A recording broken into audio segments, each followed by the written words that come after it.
Will Intel's latest pivot finally turn things around, or is this just another chapter in a long decline? Stacy Rasgon digs into what's gone wrong, what's next, and whether Intel can ever reclaim its former due glory. Due to fears that it cannot compete with Taiwan Semi's offering, Intel would instead focus on its 14A process, which it hopes will be more competitive in luring new customers.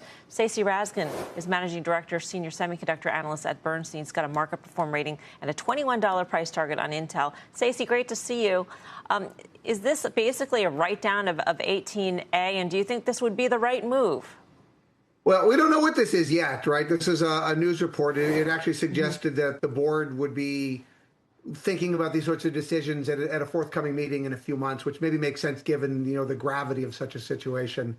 The whole concept of Intel, being behind on process and trying to catch up. I mean, that was, Pat Gelsinger, the former CEO, that was his entire mandate. He talked about 5 nodes in 4 years, accelerating their process roadmap.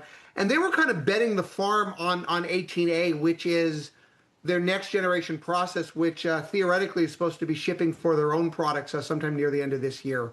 It was always questionable, though, like how much interest there would be from customers for that process. And this article suggested that maybe there's not a whole lot of interest, and they're maybe pushing out to the following node, which would be 14A.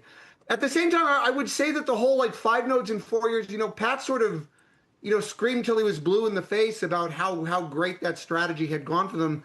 I'm not actually convinced that it really went all that well. I mean, they're shipping what's called 7 nanometers now. That's going okay, but that was the former what they used to call 10, which is supposed to ship in 2015.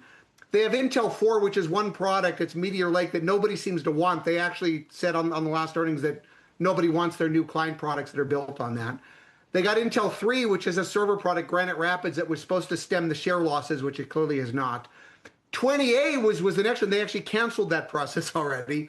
And then 18A, the first product on that, they actually delayed it by a year. That was something called Clearwater Forest. They pushed it from the first half of 25 to the first half of 26. And they blamed a packaging issue, not process. But I mean, it's not a great look. And so would I have any issue like believing that they're considering yet one more delay? That wouldn't surprise me at all. I mean, it would be par for the course at this point.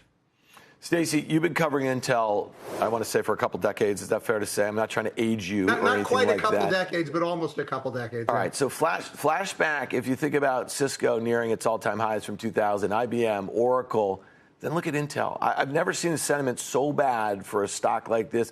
6% of the analysts, and there's 50 that cover the stock, have a buy rating on the stock. Give me a sense of the sentiment when you're talking to investors. Is this thing very soon so bad it could be good? I mean, the thing is that's been the story on it for a long time. It's even us. We've got to. You have to remember. I think my career being negative on Intel, right, for well over almost 15 years now. We're neutral on the stock right now. Like I upgraded it to neutral. Oh, it was probably 2 years ago when they cut the dividend, because there's well, how much worse could it get? Actually.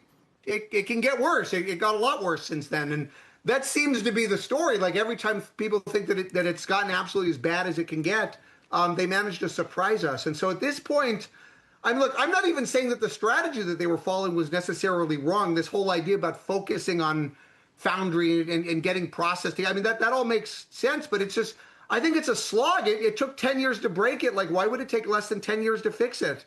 They laid out a strategy even before Pat left, kind of laid out, it was sort of like a 2030 horizon. And I'm not even convinced that those targets are even meaningful anymore. Like, again, things have gotten worse since then, but it's probably the right time frame. Like, call me in 2030. It's probably about how long it'll take before we know if it works or not. Stacy, it's Karen. Let me ask you a question now before 2030. We had talked earlier today about Microsoft scaling back their AI chip ambition. I want to know what you think of that. Who wins? Why'd they do it? Yeah, so I don't cover Microsoft. However, the whole concept of large hyperscalers working on their own AI chips is very well known, and every single one of them is working on it to some degree. Some are farther along than others. I mean, this is Microsoft's sort of first effort, and I'm not necessarily surprised that it would take some time to get it right. I mean, to be honest, really the only large hyperscale that's shipping these things in very sizable volumes is Google, and they work with Broadcom, and I mean they've been working with Broadcom on this stuff for over 10 years. And they've kind of got it down now. Microsoft, was their first gen. The stuff's hard. And you have to remember, NVIDIA themselves what you're competing against with NVIDIA, it's a moving target. Like NVIDIA is not standing still. So you have to make sure that what you're developing today is actually be competitive with whatever NVIDIA has when those products come out. And because NVIDIA is moving so quickly, it makes it very difficult. So it wouldn't surprise me. I don't have any, intrinsic knowledge of what's going on over there, but it wouldn't surprise me.